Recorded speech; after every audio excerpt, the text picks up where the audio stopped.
Hi guys, welcome to the golf tip of the month here. This is October's tip. Kurt, how are you? Terrific. Great.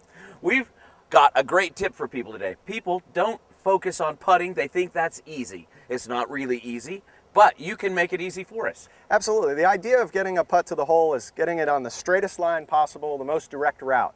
And what we're going to do is learn a few things that help get our putter on the target line, keep it on the target line, and get the ball in the hole more often. Okay, because that's key. Absolutely. Obviously, the closest point between one exit and start position is a straight line. Right. Okay. The idea here is if I can keep the putter moving on that straight line as long as possible, I have a better chance of getting that ball to roll on that line and ultimately in the hole. That makes sense. We're going to start today with understanding a few of the common things that happen that take that ball offline, and then have a few drills that will allow us to focus on how we can keep it online more frequently. Okay. One of the common things that happens through a putt, folks will actually take the left hand and it starts to bend or flip through, and what happens, if you see, that putter does not stay on the line toward the hole. It tends to come up and in. So even from a short distance like we are here, approximately a foot, foot and a half, if I allow this left wrist to bend and I hit through that putt, you notice that it can miss the hole pretty significantly from a short distance. Yeah, so it'll be even farther on a long distance. Correct. One of the things that we're going to focus on in order to get that putter moving on that line is to keep this left wrist firm and straight or flat on the back, and allowing that club to be pushed forward with the handle of the club, allowing the putter head to follow on that straight line. So without any backswing, I'm going to do a one-handed drill that just simply focuses on the back of my left hand staying firm and straight, and I'm just going to drag the grip end of the club forward on the line that I want the ball to roll. And if you notice, that ball actually went in the hole. Yes. which is not often that you see that when I'm golfing.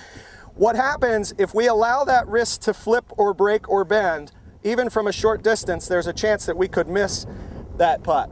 Now, it is critical ultimately to have both hands working together.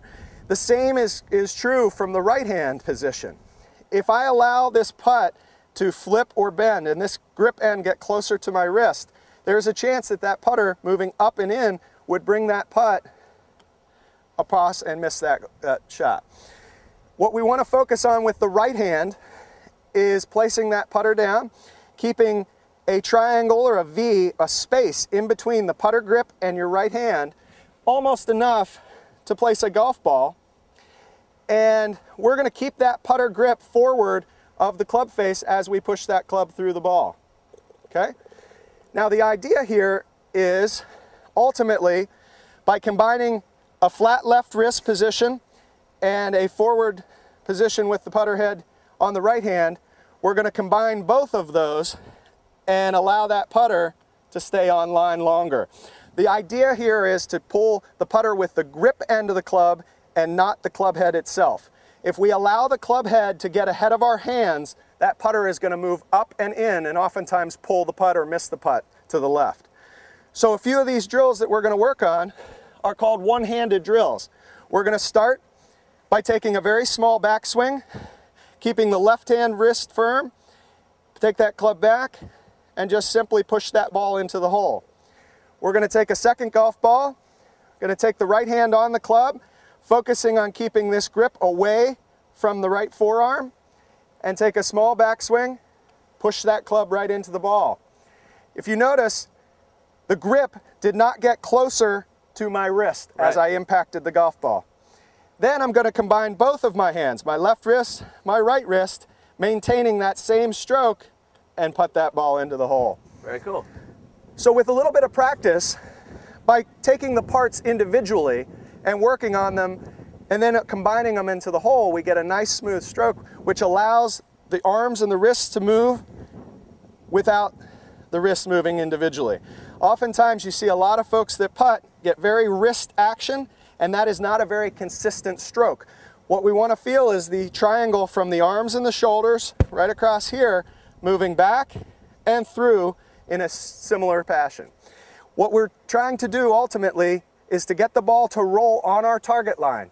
So in theory, if I can swing the putter on a line that goes in the direction where I want that ball to go, longer and more frequently, I have a better chance of success getting that ball into the hole. Awesome. There you have that tip, and that's a great tip. You know why? Because everybody, and you're right, I mean, maybe I don't know why, but that's the way people putt. And that's obviously the wrong way, and this will help you cut scores off your, cut points off your score, well, not scores off your points. Let's see if it works. I'm going to give you a putter and a putt and see if you can make it. All right, I'll give it a shot. So I'll keep that straight. Remember, the idea here is to lead with the grip handle of the club. Okay. And don't let your hands allow the putter head to go. So we're not moving with the wrists. We're going to move with the long muscles here in our arms and allow that club to go back and forth. All right. All right, guys, that's been the October tip. Kurt, thanks very much. You're welcome. Don't forget to check him out on Facebook. And you tweet still? Yes. All right, Twitter and Facebook. And we'll see you next month. Thank you. You guys have a great day.